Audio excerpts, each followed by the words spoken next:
Պարոն Պապիկյան, ամանորը մոտենում է եւ սահմանների սովորաբար այս շրջանում ավելի վերահսկողությունը խստացվում է, ինչ է արվում այս օրերին եւ ամանորի հետ կապված, որպեսզի լարվածություն չլինի, խնդիրներ չառաջանան։ Չեմ կարծում, որ հիմա ինչ որ լարվածության մասին մտահոգություն կարող է լինել, սահմանին շատ հանգիստ է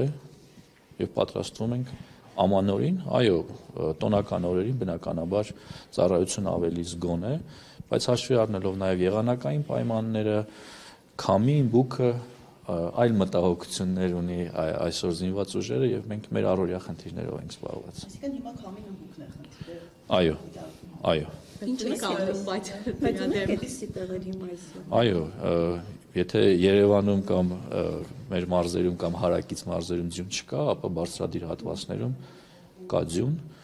Մենք մինչև 3500 մետր բարձրության դիրքեր ունենք։ Դուք հաշվի առեք, որ այնտեղ ձյունը հալվում է միայն ամռանը եւ արդեն հոկտեմբերից կարող է նաեւ ձյան շերտ այնտեղ տեսանելի լինել։ իսկ եղանակի դեմ ո՞նց եք պայքարում այդ դեպքում։ Հետևողականությամբ մեր բոլոր դիրքերի ճանապարհները մշտապես փակվում են եւ բանակային դիրքեր տանող ճանապարհները ամեն ինչ արվում է, որ մշտապես բաց լինեն։ Պարոն նախարար, շարունակելով թեման, գործընկերոջս զինծառայողի մահվան հետ կապված դուք տեղեկություն ունեք, կան արդյոք մեղադրյալներ կամ Ես չեմ կարող դրա մասին խոսել,